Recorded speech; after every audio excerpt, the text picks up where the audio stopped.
Welcome to the Aerospace Advantage podcast, brought to you by PenFed. I'm your host, Heather Lucky Penney.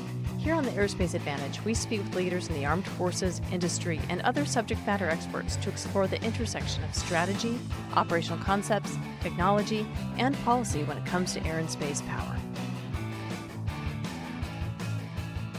Collaborative combat aircraft, or CCA for short, have been under development for several years, and we've all seen the pictures of the YFQ-42 and the YFQ-44 undergoing flight testing. I'll tell you, it's super exciting. One of the organizations responsible for this testing is the Air Force's Experimental Operations Unit, the EOU, and they're based at Creech Air Force Base in Nevada, co-located with the MQ-9 and the RQ-170 operations and training. And as we've long discussed, CCA are a key component of the Air Force's next generation air dominance family of systems. And uses for CCA will grow far beyond that.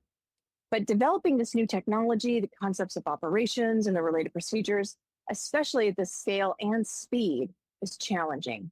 And that's where the EOU comes in. They're tasked with developing all of these .MLPFP elements. They're the frontline operational pioneers to transform this concept into a reality. So to learn more about this, we're honored to have Colonel Scott Cap Dunn, the 53rd Wing Commander. Cap was one of the Mitchell Institute's very first Air Force fellows. So Cap, it's great to have you on board. Heather, it's great to be here. Thank you all so much for taking the time. Looking forward to talking about and getting people updated on CCA, where we're at and where we're going, especially with our experimental ops unit over at Nellis and Creech. I was just out there, just got back last night with them for an exercise they were going and doing. So looking forward to the conversation and can't wait to discuss. No, thank you so much. And we've also got Colonel John K.C. Cummings, Headquarters of Air Combat Command. So Casey, you've got a busy portfolio working in ACC Plans and Programs Directorate, and that includes the EOU. So thank you for joining us and bringing your insights to the conversation. Hey, thanks, Lucky. Yeah, I appreciate the opportunity to join. You guys have done a lot for CCA over the last few years, so I'm excited to be part of this conversation. Well, thank you. As you know, we're true believers in CCA. They're going to make our combat operations far more effective, survivable, and lethal. So finally, joining us for today's conversation is also our own Brigadier General Houston Cantwell. So Slider, it's a pleasure to have you with us. Hey, Lucky, thanks so much. Air Combat Command Airmen are doing so much important work in this realm. I look forward to the conversation. Thanks. Okay, so Casey, we're going to start with your broader enterprise level perspective at the headquarters. We've heard several senior Air Force leaders testify about the importance of CCA, and the Air Force continues to invest in the program and to prioritize its development. So I'd like to connect and tie the EOU to the overall CCA program. Why did the Air Force create the Experimental Operations Unit, and what were its objectives? Because this is a really unique arrangement. It's very different for how the Air Force typically approaches development and acquisition. Yeah, thanks, Lucky. So I'll start with a little history. I'm kind of long in the tooth when it comes to CCA. I've been on the program since we named ACC Lead Command back in, 22. That was when we were just starting to execute the operational imperatives. In our case, it was defining the NGAD family of systems, which really evolved into defining the uncrewed portion, which became CCA. And we realized pretty quickly that this would be something different from other uncrewed systems of the past. Air Force leaders, I think, saw CCA as revolutionary and potentially disruptive. And so when we look back at other new capabilities that had been successful right off the bat, they always had a prototype unit. And really the best example from the Air Force is the F-117 and the 4450th Tactical Group. Those guys took a DARPA demonstrator and were charged essentially with turning it into an operational capability in 40 months. So not unlike what we're doing here today with the EOU. A lot of that is what was successful in getting the EOU funded and getting manpower, because quite frankly, we're putting a lot of talented warfighters. We're taking them off the line from other systems and putting them into the EOU. So really for the EOU, we're using them to rapidly field CCA. You said .mil PFP before. More simply, I think of that as really just to help inform new policy and guidance that we'll need to create for the CCA enterprise. Maybe one different thing is that we've had the EOU on board early. And so successes of early warfighter involvement have been really apparent throughout this program. We've had the EOU in all facets of the acquisition to make the software more relevant, to make the modeling and sim more realistic, to make the air vehicles better designed for maintenance. Those are just a few examples. So they've really been great the whole time. And now they're starting to get their hands dirty with the actual airplanes. And so it's really exciting. No, I think that's super exciting, and I can't wait to dive into more of that. But Cap, before we move on, the EOU falls under your command. And Casey mentioned this, but who's actually on the EOU team, and what are their roles and responsibilities? Thanks, Lucky. It's a rather wide variety of individuals for two reasons. One, because we weren't exactly sure what a CCA unit would have to look like, and so we cast a wide net of operators, so pilots, WISOs, both fighter pilots and RPA pilots. We've got engineers, maintainers, security folks, and analysts. So a wide and additional other smatterings, intel, cyber folks. So a wide breadth of individuals. That's both for test as well as for trying to figure out, hey, what would one of these units look like? And that's probably, I think, the biggest driving factor Casey mentioned, and I'll highlight for why you want an EOU. So I don't think every new system that we get needs an experimental operations unit, but when you have something that you shouldn't constrain yourself to having it look like the way things have looked like in the future. If we model this after a fighter squadron, or we model it after a maintenance squadron, or we model it after an RPA squadron, we'd probably be missing the mark, because we would probably try to fit this square peg into a round hole that it doesn't need to fit into. So that is at least our take on why you have an EOU and how we're trying to come after developing that unit. So it's not just a test. It's not just to test and experiment with the platform itself, but to really test and experiment with the airmen, their roles, their responsibilities, and the organizational structures around them, that's going to allow our airmen across the Air Force to hit the ground running with a system when it gets delivered to them, to do something different and to fight a little bit differently than we have in the past. I'm really glad you mentioned that, because this is such a new and very different capability that I really do believe the EOU is the only way that we're really going to be able to maximize the potential, not just from the organizational element of it, because of how we're looking at how these CCAs can break the way that we typically do operations, so that we really create more problems for the adversary, whether or not that's through agile combat employment or different deployment scenarios, and how we can mix both what we've learned from RPA as well as other combat platforms. But in addition, you've got to get those reps and sets to be able to continue to move the software agents forward and the mission autonomy. I think that's a huge piece of everything that you're doing. So it's a complex problem, but it sounds like you've brought all the right people, the skill sets, and the talent together, and you're liberating them in ways that they can really think about, how do we do this so that we're doing it right and we're not constrained by the past. So last April, your EOU airmen flew the YFQ-44 at an exercise. And as we understand it, the engineers and the contractors, they really stepped aside. And it was the operators that were leading the effort. So actual airmen, not the companies that were doing it. So how did that go? And what were your objectives? What did you learn? Thanks, Lucky. We got a chance at Edwards to have our first opportunity for our EOU operators to begin to do the air vehicle control aspect of tasking the CCA through start, taxi, takeoff, and to get out to the airspace, which was really our first opportunity to get our hands on it, with the engineers, or with the vendors still being a part of helping our team as instructors, and kind of helping us continue to develop, but really letting us go out and begin putting the aircraft through its courses. So not only for operating it, but also for loading weapons on and refueling it. And that was back in April. And fast forward to this week. So we've had a lot of learning opportunities and options since then. And like I said, Casey and I were just out at Creech, and I had the opportunity just 2 days ago to help the maintenance and weapons teams load AMRAAMs on the aircraft. And then for one of the flights, I was sitting in the van, was with a green suit or a blue suit instructor over my shoulder and a contract instructor over my shoulder, able to be the lead controller for one of the aircraft on its way out to the airspace and bringing it back home. And so some important lessons there is if I can do it, anybody can probably do it. But also we are making such fast progress and learning about who can do the various roles and missions to get these aircraft airborne, to generate them and to control them once they are airborne. And I think we're just kind of scratching. I mean, we are at the tip of the iceberg of what we're going to learn and where we're going to go, and who we're going to expand, I think, a lot of those roles to, because we're going to have to if we proliferate this as fast and as widely as I think the Air Force is interested in doing over time.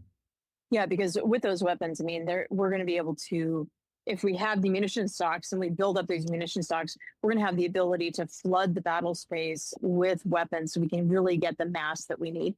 I'd like to go back. You mentioned that you actually had the opportunity to do some of that control, and we've heard about F-22 pilots with iPads on their knees. What was your personal experience? It sounds like this is something that we've been able to make accessible so that you can really streamline the control. So hopefully we're able to add multiple CCA to a single controller. Yeah, I think we are in the process of getting there. It is growing in the amount of autonomy that the aircraft does on its own.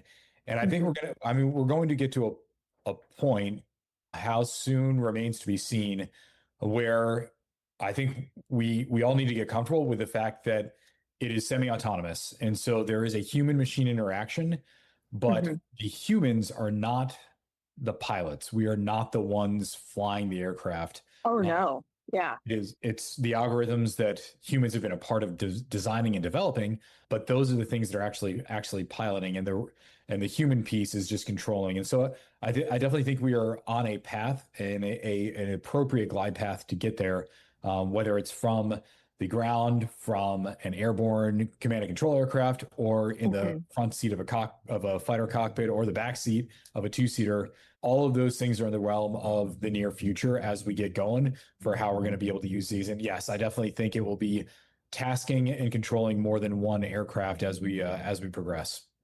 I'm really glad that you mentioned that this isn't going to be, a pilot or controller doing the stick and rudder inputs like what we think of remotely piloted aircraft. I mean, it really is more directing. And I know we're not using the term loyal wingman anymore because we're trying to open our minds to other ways that CCA can behave and can operate, and how we can create new tactics and operational concepts to exploit their unique attributes. But so that, I think that's really important. So speaking to that, how are the tactics and the TTP development coming along? Because we haven't really heard a lot of that regarding the mission autonomy and the agents and how those are developing. So what can you share with us? That effort is going in parallel with the efforts that you are hearing more about. And so it is certainly not languishing, falling behind, or deprioritized. I would say what it hasn't been doing is getting a lot of live fly, just because we are in the process of working and focusing on how do we generate the aircraft, how do we get them to and from the airspace, how do we fly them around. The great thing about this is it doesn't have to be in serial learning the way we do with our pilots, where I was the vice commander out at Shepherd Air Force Base for our Air-NATO Joint Jet Pilot Training, and it's basically our intro flying training where we take young officers off the street or through their commissioning source, and we teach them how to fly a T6, we teach them how to fly a T-38, we teach them how to fly T-38 in pseudo combat, if you will, and then we kick them out to their actual aircraft they're going to fly for the beginning part of their career. And that whole process is 2 to 3 years. And for every single airman that we need to fly, we have to do that. And we have to do it serial, because I need them to be safe in a T6, then safe in a T-38, and then we can teach them tactics. The great thing about CCA is we are teaching 1,000 CCA how to do that right now, simultaneously with teaching them how to fly, how to start taxi takeoff, because we've got the software in parallel. So I think as we get past this point where we are working on making sure that the teaching we've done has taught the machine part of the human machine teaming how to get to and from the airspace, that we will rapidly be able to bring on not just how do you get out there, but how do you fight when you're there. So It's in parallel, and you'll start hearing about it more as we start bringing that into our daily operations out in the field. I don't have a good timeline for when that's going to be, but I think it will be faster and more effective than people are probably envisioning as it occurs. That's really exciting. I mean, like the synthetic reps that you're talking about, very similar to how we've seen, like, for example, AlphaGo Star train itself, where it's been able to go through millions and millions of reps and refine its behaviors over time. It sounds like that's what you're doing. Casey, I'd really like your perspective on how the convergence between what ACC requirements are and how you're seeing that those tactics and techniques and procedures develop as well. Yeah, you bet. There's a lot to unpack in everything that was just said there. I would start, though, by saying admin is important, right? We always like to get into the tactics, but we all know how important it is just to be out and, meet everything that it takes to get out to the marshal or the cat point in red flag and be there at vol time, right? And so now we got to do that with a lot of CCA, and we want to do it with not a lot of people. And so Cap hit on a good point of, so far, yep, pretty easy. We're kind of doing 1-to-1 as it comes to the admin, but really getting that one to many, 1-to-4, even 1-to-n, in terms of just giving the robots the intent and having them fly out there and then just bump steering it left and right as required. As for the actual tactics, when we get there, we've done a lot of work already in the synthetic environment. So, great comment. Yep, we're doing this all in parallel. The one thing is from all these experiments, I would call it. Mm-hmm. We're learning and we're incorporating that so that when we do actually get to the live fly, hopefully we've got a lot of it worked out. The question is, can we do it from a fighter cockpit with a tablet? I think in some cases we're finding it's easier than we thought it was. In some cases, we're finding areas where we need to focus on a little bit more autonomy because we know fighter pilots are task saturated at certain points in the intercept. And then maybe the last piece of all that is really the best way to think about it is digital fighter integration. We've been doing this for years with multiple different types of MDSs in the airspace all fighting together. But most of the common links of that is just voice comm. And there's delays there in interpretation. And then, does the other flight lead really act on the direction I gave him in the right way? The good thing about CCA in that regard is it's all digital. It happens essentially real time. And as long as we make sure that the algorithms are predictable where they need to be, I know exactly what they're going to do. And I know that they're going to do it the right way every time. Yeah, no. So I want to dig in a little bit to the admin piece because I think that's something that folks don't really appreciate, how challenging the actual live fly can be in national airspace. So is that something that you have a benefit flying out of Creech and Nellis, that you've got all that airspace there, and so you don't have the same constraints that you might otherwise with the FAA? Yeah, certainly. I mean, if we get into talking more about some of the basing strategy, but that's really in the criteria that we looked at. Creech was really important for not only that, but really just being close to all the experts in the fighter enterprise and really just, the center of tactics for the United States Air Force. So we knew they had to be there, great range space, and we're certainly, you can expect that we'll find others like that. As we look to the place where all of our fighter units converge to train, those are the places that we want CCA. A little Air Force history. So when I was interviewing General Jumper many years ago about why did they choose Indian Springs, which was the precursor to Creech, for the basing of the RQ-1 Predator back in the day, he said they specifically chose Indian Springs because of its immediate access to the restricted airspace immediately above. So it allowed you to do exactly what you were saying in terms of avoiding a lot of the restrictions that the FAA imposes on some of these cutting-edge capabilities. What is service? It's defending what's right. It's protecting people you will never meet. It's something that lasts a lifetime. PenFed has served the military and their families for over 90 years. We look forward to 90 more. Yeah, no, it's a really great point, Slider. Thanks for adding that in. I think it's also going to be really important because, again, with the admin point, if we're employing CCA or launching them from dislocated bases and they have to meet up at marshaling point in order to be able to connect with whoever they're going to pair with. I mean, this isn't necessarily the loyal wingman where a fighter takes off and a CCA take off with him. We can begin to think much more creatively in ways that confound adversary targeting and working this out here in the U.S. is going to be a key element of that kind of admin. Cap, I'd like to go back to, again, it's more the .MLPFP stuff that we're looking at, how that's going to evolve for CCA. So do you have some lessons, early lessons learned that you can share with us? Because we're really big fans of the broader EOU approach, as we've mentioned. And so I'd like to know, how are we beginning to get those lessons learned about different things that we can do? And are you getting clues that give you kind of an aha moment, so to ensure that we're not leaving this potential untapped? Yeah, thanks, Lucky. I think there are a number of lessons that we have learned so far. One of them is validation that the EOU approach was absolutely essential to getting after doing things differently. And I highlight that because when I was mentioning earlier about it is, I think, human and organizational nature to get a new tool and try to use that tool to do whatever you were doing previously better before you think about how that new tool actually allows you to do something completely different in a different way.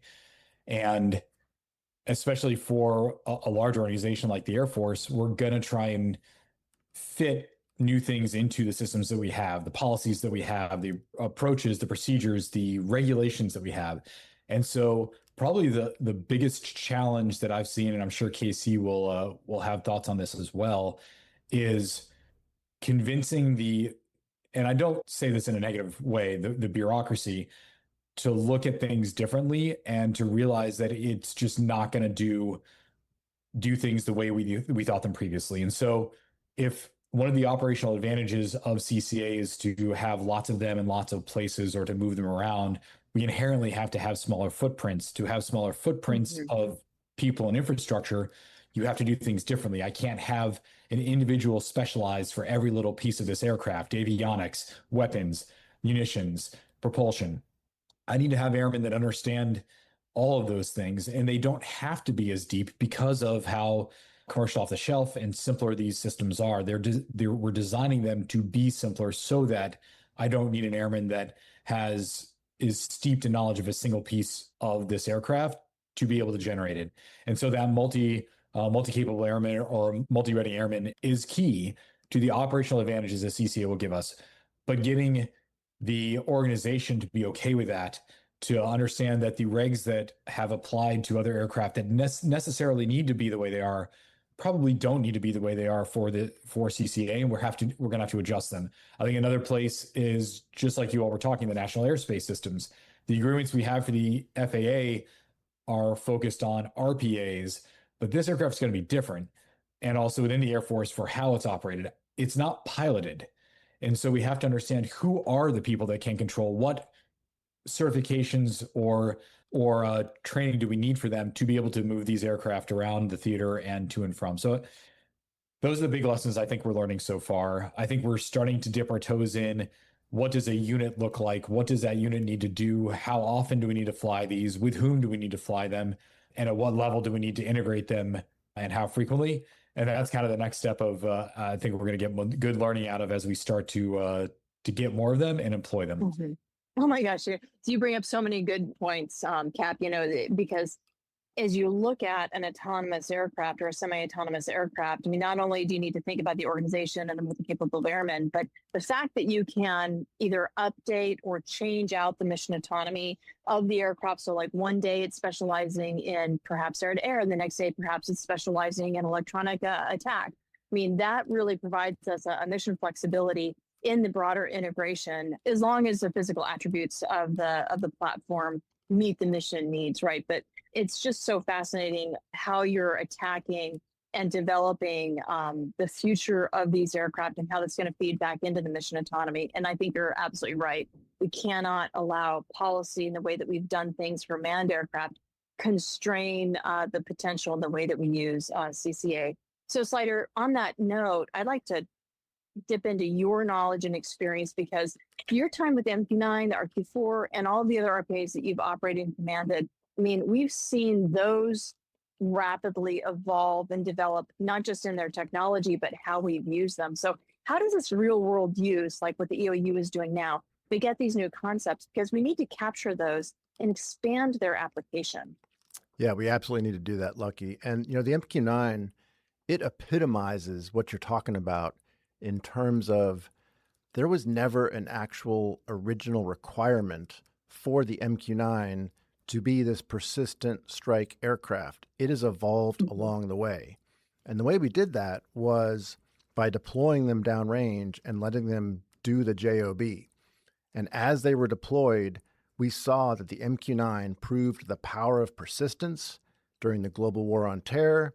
It proved that when you combine this persistent intelligence collection with precision strike, there was this completely new mission set where you started targeting high-value individuals in Afghanistan and North Africa. And this was a mission set that the Air Force had never taken on before. But by having the MQ-9 in the hands of the warfighter, we began to see that the combatant commands needed this capability more than ever before, and were demanding more and more from the Air Force over actual decades. And now in Epic Fury, we're seeing a very similar thing. The MQ-9 is being very successful in offensive counter-air. They're using dynamic targeting of missile launchers, drones, aircraft on the ground, keeping the threat on the ground before it can threaten our forces around the Middle East. And so the MQ-9 is still using persistence, but in this case, it's using intelligence from maybe space sensors or off-board sensors, but then it's using its own intelligence collection and sensing what's down there and finding targets in this dynamic targeting realm and taking on a very important mission set during Epic Fury. And so exactly what you said, we've got these capabilities in the hands of the warfighters, and they are finding new mission sets and making these new weapon systems more effective than ever. Well, I think this speaks exactly to kind of the push-pull that we see between technologists and warfighters. I mean, you can do kind of a pull where warfighters say, I have this problem, I need to have these kinds of attributes and capabilities to solve the problem, and have the engineers designed that. But then if you have engineers say, hey, we've got these new technologies, and warfighters say, what can I do with this? And then they experiment and they develop. That can really be a virtuous cycle. And I think that's exactly what the EOU is doing.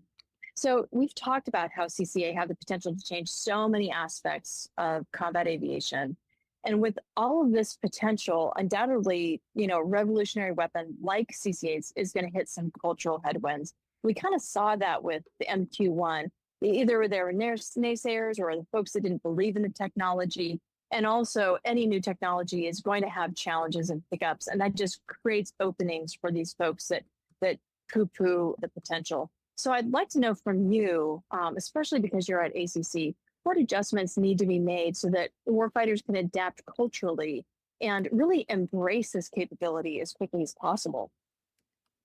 Yeah, I can think of a couple stories already on that line. One thing, though, I'll bring back to something that Cap and Slider both said. Oftentimes when we're thinking about developing a new platform or new capability, the people that envision, using it's so far in the future, we just assume that we're going to be able to do new things, particularly with autonomous systems. If you listen to the halls of the Pentagon right now in 2035, 2040 and beyond, I'm sure we're winning the war with completely autonomous systems. I say that jokingly, of course, but some... You're not that far off, man. Yeah, exactly right. So but really we're moving so fast on this that we're facing challenges actually doing those things. And Slider had mentioned a lot of what happens in combat. Well, unfortunately, the EOU is not, or maybe fortunately for them, the EOU is not in combat right now. And so there are cultural headwinds for sure. A couple examples that have kind of already been hit on, but maintenance, loading weapons, right? That's a tough cultural paradigm to break.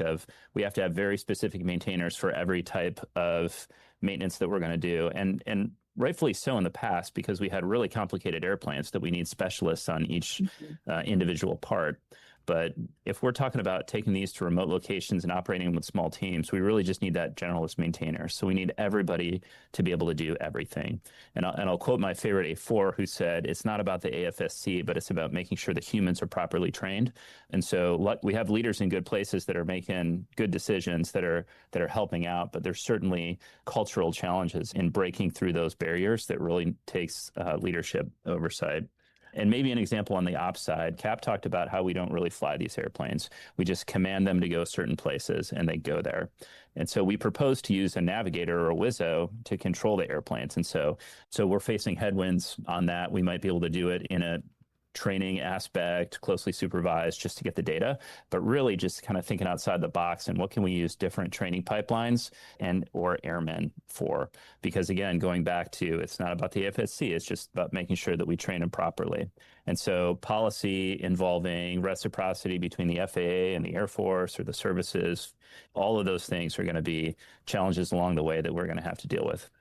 Yeah, no, it seems to me that who's controlling the aircraft in the CCA really is related to what's the actual operational mission of the CCA. I mean, are we integrating them for specific effects like suppression of enemy air defenses? Are we using them as additional hooks so that we can get increased weapons density in a high threat environment? Or are we moving these from point A to point B? So to me, it seems like the mission itself, and I'm just thinking here, but it's fascinating how you're approaching this from what is the actual effects and skills that we need, not just, as you mentioned, an AFSC. So, Slider, you lived through a lot of these cultural headwinds that were tied to the Predator and the Reaper. What's your perspective? What wisdom can you provide as we look towards how to transform the culture into one that really understands, embraces, and can fully exploit the potential of CCA? Yeah, for me, Lucky, I'd say, and Cap and Casey both alluded to this on the credentialing. What skills and training is the Air Force going to require for these CCA operators? In the case of the MQ-1 and the MQ-9, if you go back 30 years ago, they required the pilots to graduate a full undergraduate pilot training syllabus. And so you'd get these folks complete with the entire, year and a half of training. And then instead of tracking to a KC-135 or to an F-16, they would send them to these new things called RPAs. And that really hurt morale across the entire community. But talking about how the community evolved, the Air Force took a very bold step and created a unique training pipeline. We call them 18X RPA pilots. And that really changed the trajectory of the community and really opened the door for a lot of opportunity. And so I think the jury's out on the credentialing of CCA operators. There's a lot of questions. We in the United States are going to look at what does this look like? The Navy's going to be looking at this. Other countries are looking at this. The FAA is going to be looking at this. But how that evolves is going to be really important on how the community evolves. And I think it's important to highlight that the current RPA community has worked very hard over the last 25 years, proving itself as a very valued and important part of the combat aviator community. I mean, they've flown long shifts, continual innovation, and certainly lethal combat effects have made the RPA community very, very credible. Well, the RPA community, the MQ-9 is the MVP of Epic Fury, right? I mean, like everything that they've done has been so essential. And so they have proven themselves in combat. Yeah, absolutely. And this budding CCA community, they're going to build on this. And I think there's a saying, you continue to stand on the shoulders of those that come before you. And I think the CCA community is going to do that on the RPA community.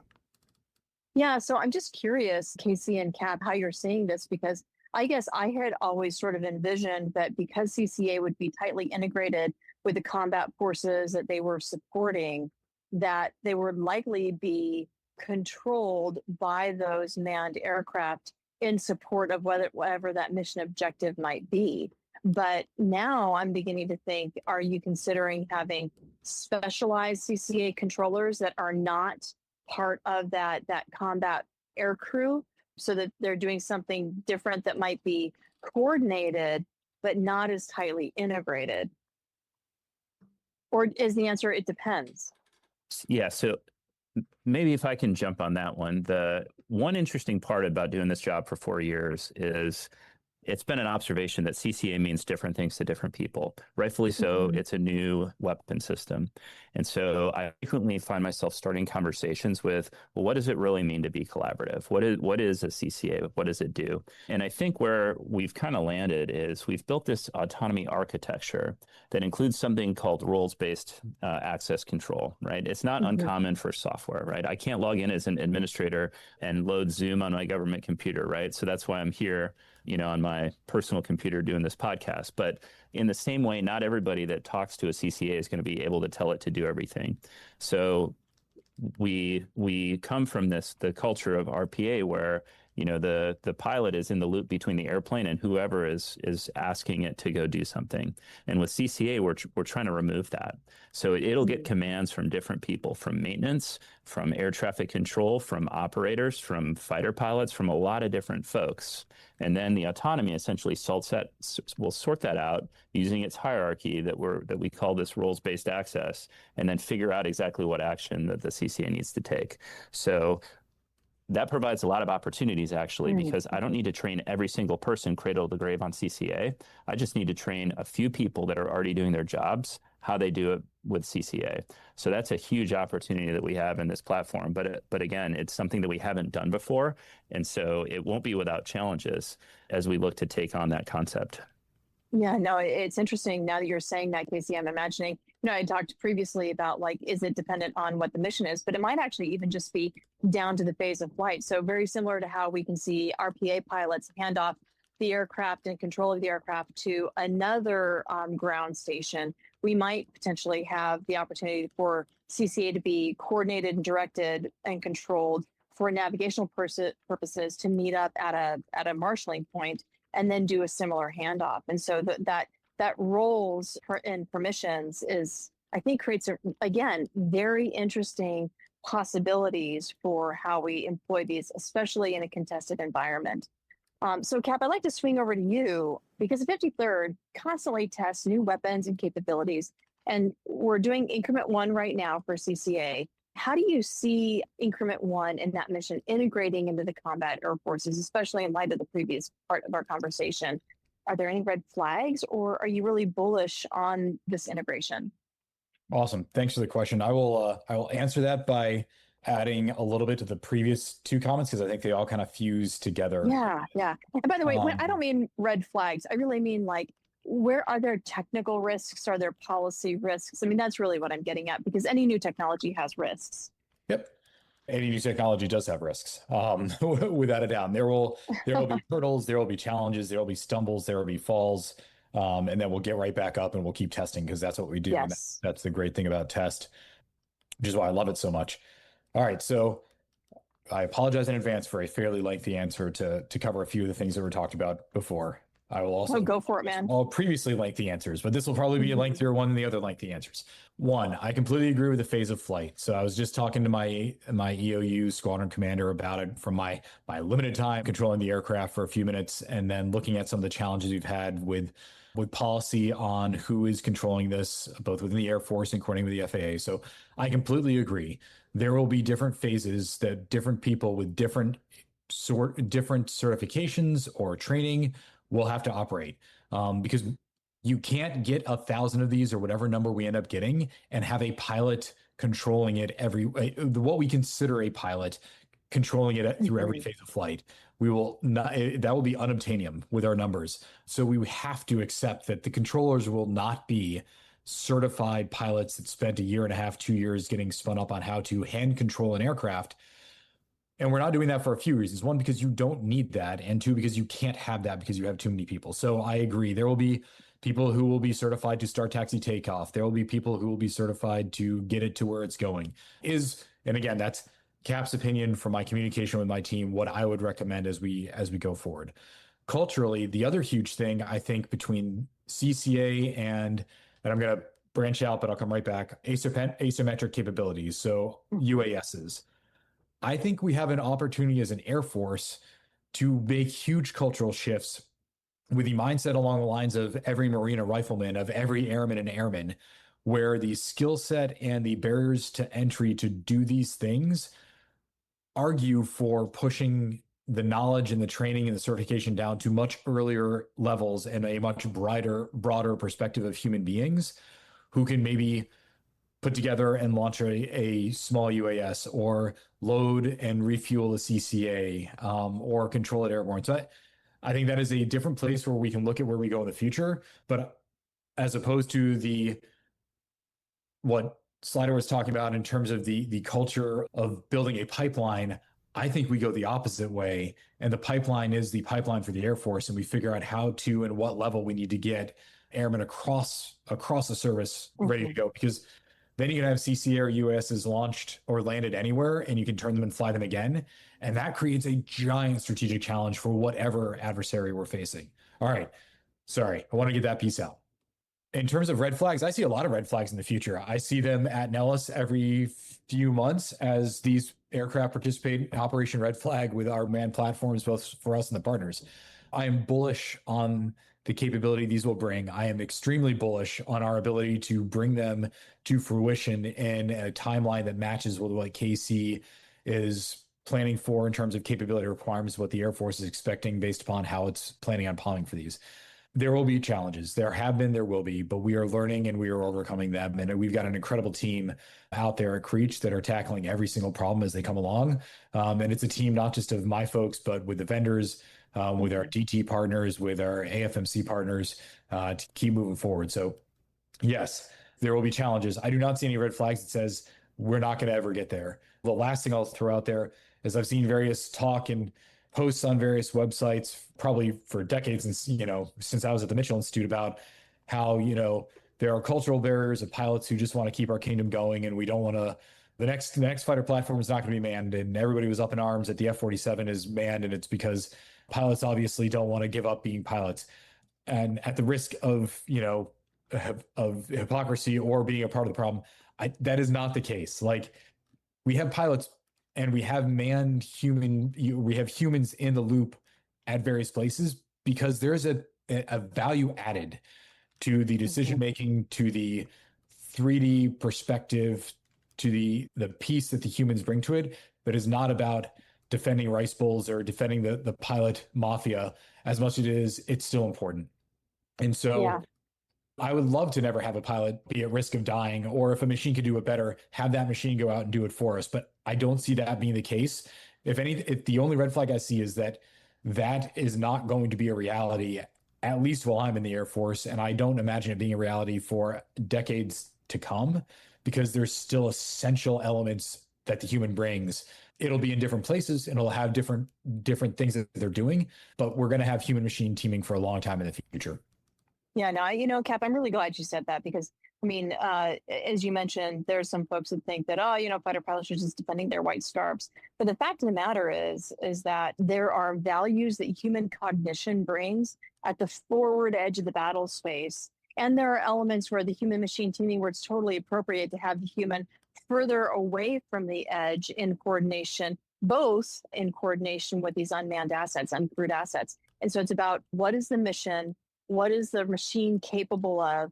What is the mission autonomy capable of? What are the dependencies the autonomy has? What are the dependencies of the human at the forward edge or back home somewhere dislocated? What are those different dependencies? And how do you manage the various strengths and vulnerabilities of all of those teams and relationships? And so, like you, I don't see humans moving out of the battle space anytime soon. But I also don't see the forward edge of the battle space being only humans. So I think it is really about, how do you maximize the benefits of autonomy and machines? How do you mitigate the risks of machines? How do you maximize the benefits of human cognitions? And how do you mitigate the risk of humans at risk, right? So it's a complex, neither one or the other. It's sort of both and I think that's part of what the EOU is helping to figure out. Yeah, from what Cap said, war is a human endeavor, right? So humans are going to be involved at any point in time where they're most useful. And so there's certainly, if you think about how everything has been going in Epic Fury, we'd like less humans on the forward edge, because I'm not sure how many MQ-9s we've lost over there, but that's not the point. They cost money, yes, but largely the public doesn't care about that. But we do value our humans. And so when you think about the Airmen and the Strike Eagle that went down, man, the public was riveted over that and getting them back and making sure that they were safe. And so that was certainly what I guess we would call a lower intensity conflict. But just imagine how that would scale against a peer adversary. So I just go forward in trying to continue our quest to make sure that whatever is out there on the leading edge is the most capable set of crewed and uncrewed systems that we can put out there. In today's rapidly changing world, innovation is essential. At BAE Systems, we design and deliver cutting-edge technologies that solve the defense industry's toughest challenges before the need even arises. From advanced research to fielded solutions, we anticipate our customers' needs, envisioning, executing, and delivering critical technology at mission speed. Learn how we're shaping the future of safety and security at www.baesystems.com/fastlabs. Gentlemen, we've had a lot of conversations about like the role, and there's a lot of incredible potential. But I think another important piece of the mission autonomy and ensuring that CCA are successful is understanding that we need to manage our expectations with the early fleets and increments that are fielded, right? Because when it comes to the mission autonomy, those algorithms might not be as dynamic or as complex. I mean, they're not going to approach the complexity of human cognition, certainly not the first fielded pieces. So how do you manage expectations of these early CCA to make sure that there's the technology set up for success and that we can continue to iterate and develop them over time? Yeah, so I think I can answer that pretty well. So first of all, what I would maybe correct just a little bit in saying, a lot of times we talk about increment one and we say, well, increment one won't do that. And so in some cases, we've separated the airplane deliberately from the software, the autonomy. Mm-hmm. So mission autonomy will continue to develop. So what increment one doesn't do today, it might do in a year, in 5 years, because we've just enabled this autonomy pipeline. And so that is, again, one of the early successes of having the EOU from the get-go. The EOU, as the end user, are intimately involved with the autonomy acquisition and meet with the autonomy providers on a weekly basis and sometimes even more frequently to give them that feedback to make sure we're developing autonomy in the right way. Because while it will be basic to start, every little bit that we fly and every little bit that we sim, it'll get better and better over time just to make the whole weapon system more effective.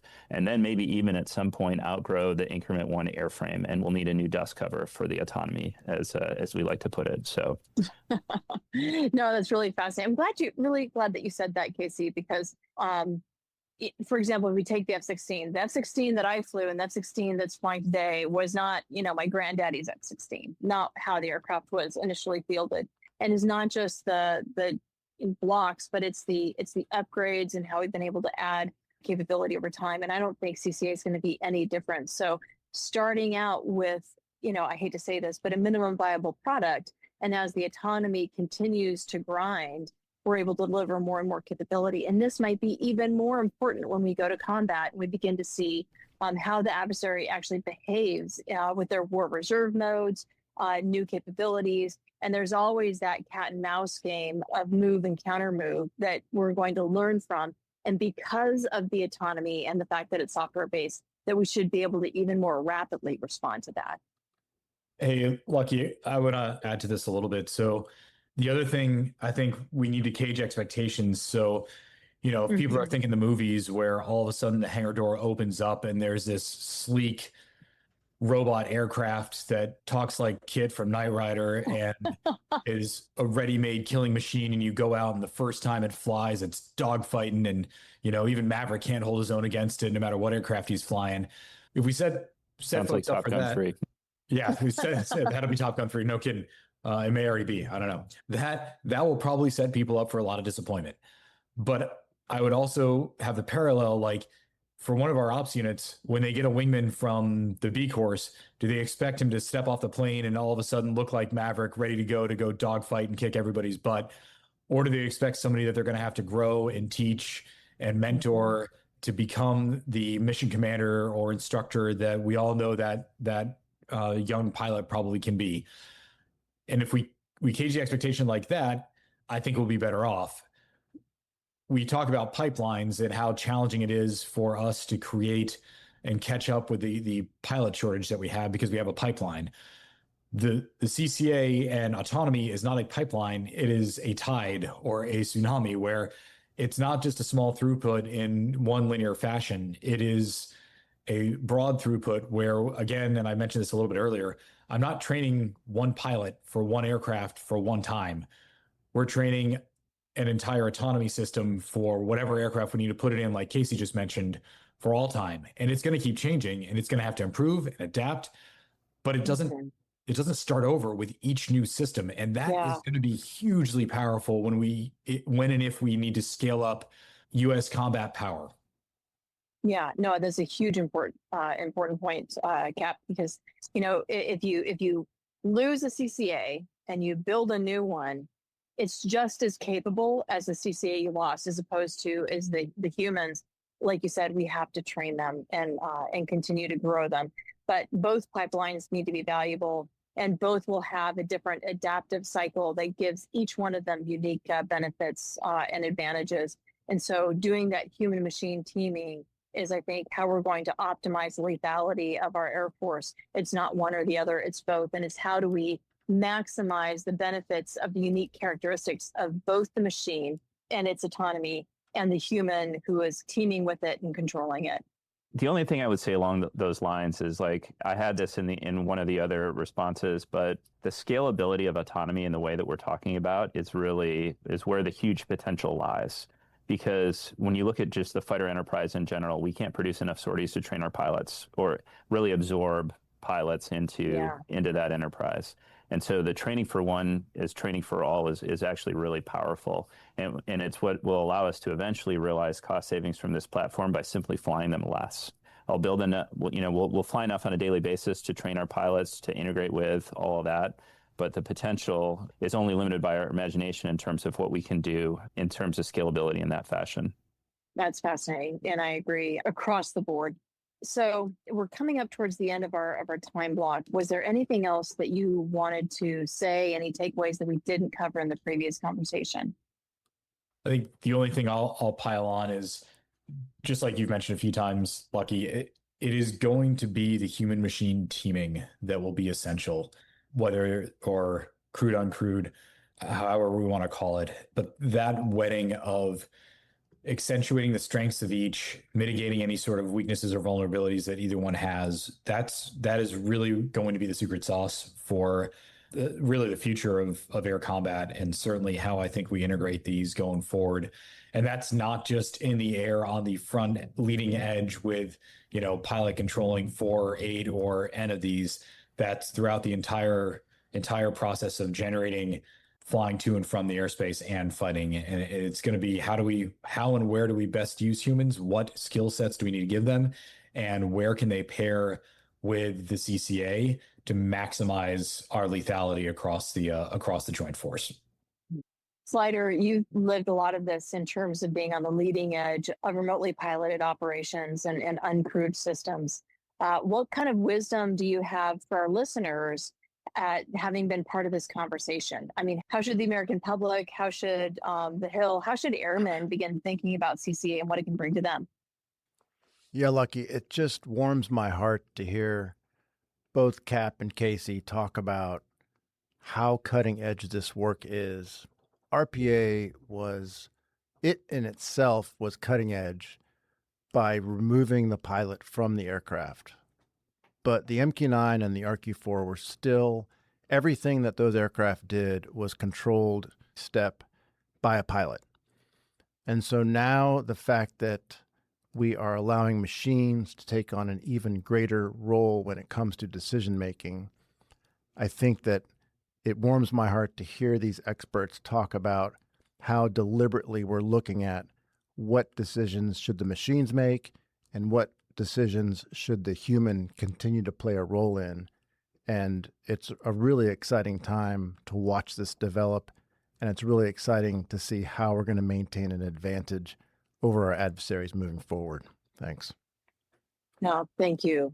And gentlemen, thank you so much for making the time. And I look forward to having you both back on as we continue to evolve the CCA program, as the EOU continues to make just the rapid progress that they're doing, because there's so much more for us to talk about to ensure that that the EOU and the CCA teams have the resources, the data, the processing, and all of it in order to deliver this capability rapidly to our warfighters, because we need it.